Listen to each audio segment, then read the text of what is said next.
Dad kicked me out at 18 years old, but then shows up begging 'cause karma struck him. Instead I paid back at full scale, and his sobbing face can't believe what I did.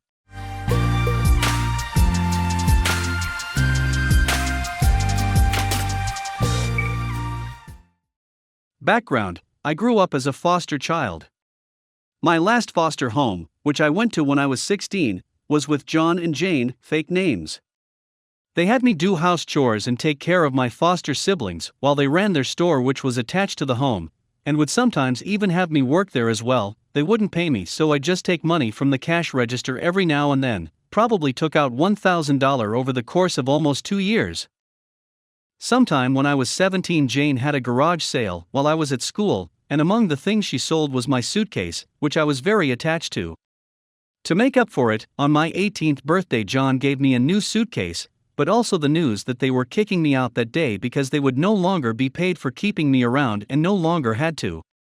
I was on the street and all my possessions were in the new suitcase they had gotten me, which was actually good if I'm being honest, or on my body.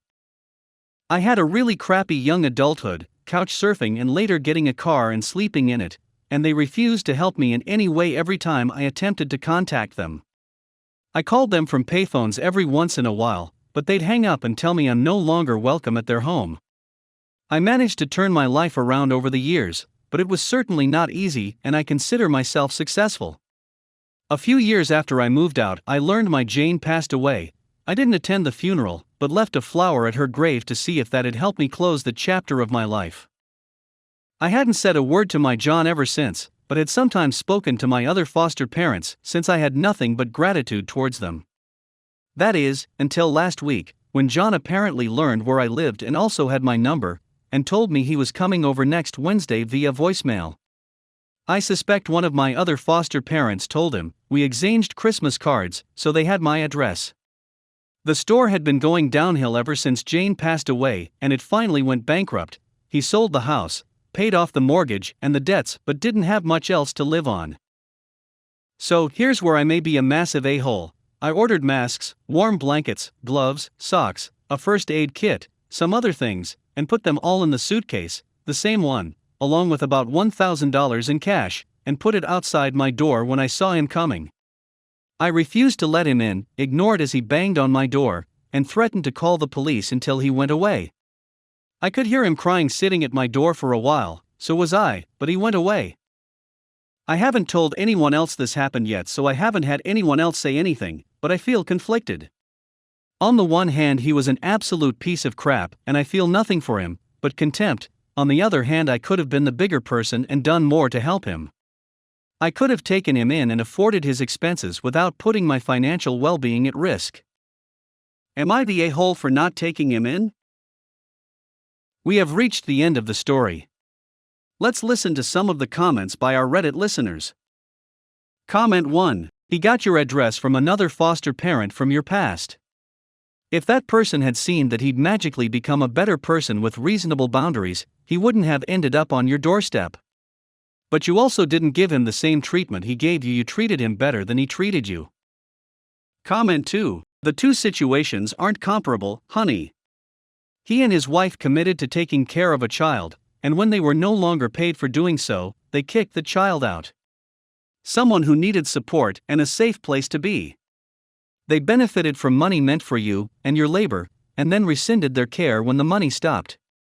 They also repeatedly refused to help you when you were in a difficult situation. Update: someone sent me a DM telling me to be safe, consider installing cameras, etc. I am, fully unrelated to this, moving out of the state in the near future, so he will no longer know where I live.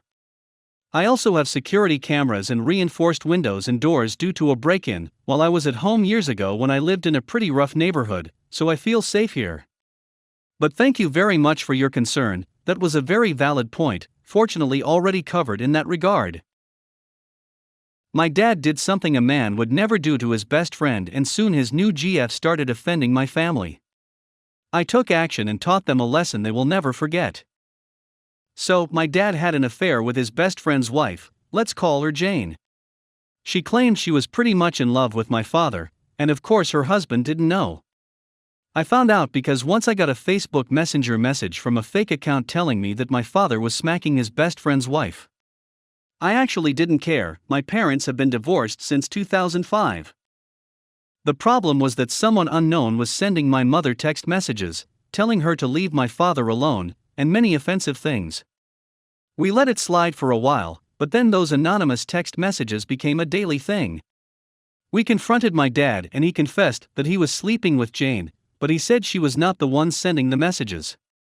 He said he was sure because Jane's husband was also getting those messages. My dad was practically blinded by her manipulations, and my mom, and I had a really strong hunch that it was her. My dad got so mad after we suggested it that he stopped speaking to me and my mom for a while.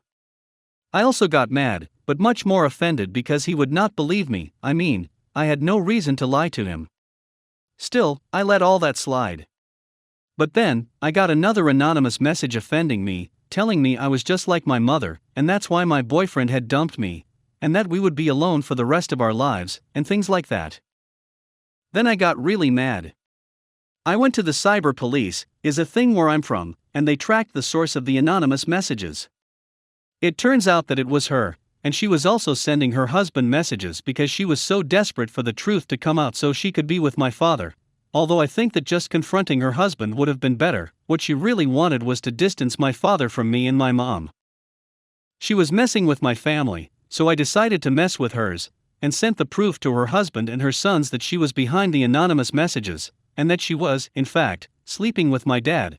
I also showed my dad the proof and exposed her on Facebook. She was a saleswoman, so it did affect her.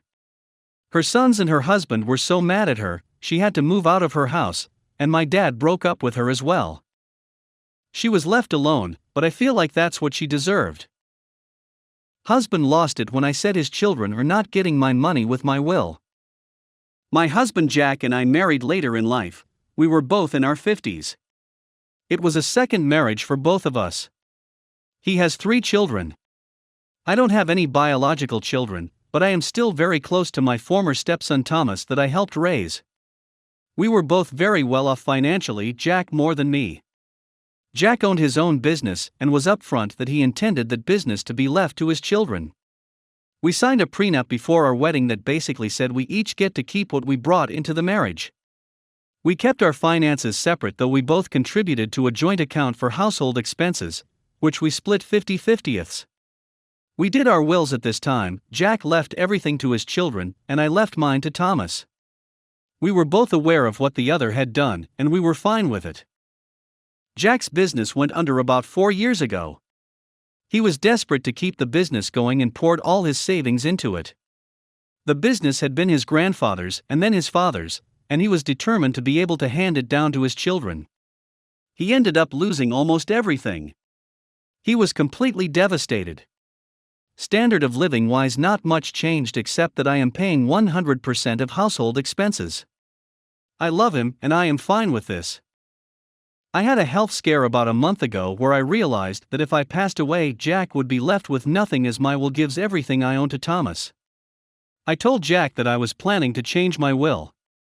My plan was to put a third of my assets into a trust for Thomas's children. He has 2 currently that both call me Nana, a third directly to Thomas, and a third in trust for Jack. I would set it up so that Jack would receive a generous monthly check, but that after he passed away the assets in the trust would go to Thomas. I did it that way because I want Jack taken care of while he is alive, but after that I want it to go to Thomas, not Jack's kids. Jack is furious that his children aren't going to receive anything. He kept pointing out that I have 3 stepchildren, not just one former one. Why are his kids getting nothing and Thomas everything? I should say that by the time we got together, Jack's children were grown. One already had a child and another was married. Other than the occasional holiday, I have never lived with Jack's kids. While he is not mine biologically, Thomas is my son in every way that counts. While I get along with Jack's kids, we are not close at all. Jack is threatening to leave me over this. He keeps saying that if I don't care about his kids, that means I don't care about him. I've told him that is nonsense, and that I don't respond well to ultimatums. We had planned to leave our assets separately before we were ever married, but now that he doesn't have money suddenly he wants me to leave my money to his kids. Aita for not wanting to? We have reached the end of the story. Let's listen to some of the comments by our Reddit listeners. Comment 1. You kept your finances separate. He knew of the deal. Now, he is changing because his financial situation changed. He was the one making more in the first place, so he did not care about your money. But because now he has less, he cares about your money. Would he have added your stepson to his will and divided his assets 4 ways if you had lost a lot of money? I seriously doubt it given his behavior. Comment 2. This reeks of people with privilege. I've had a step-parent like you. They never treat you like family but a burden, a pawn they have to control enough to make sure you don't refuse to politely attend any functions. It was made clear to me at 12 by my step-brothers that I was not a real family. It was reinforced when relatives gifted vehicles and houses to my step-brothers while me and my little brother gave a $100 gift card to some insanely expensive professional attire website. OP reply: I am sorry you had a bad experience as a child, but the scenarios are not the same. Jack's children are all adults and were when I met them. One already had a child. 2 of them have children of their own now. I was never in any type of parental relationship with them. I have never lived under the same roof as them. I do not consider them my family, nor do I believe they consider me family. On the other hand, I have been in Thomas's life since he was 3 years old. He is my son in every way that matters. He is my family. He is the one I want to make sure gets what I spent a lifetime accumulating.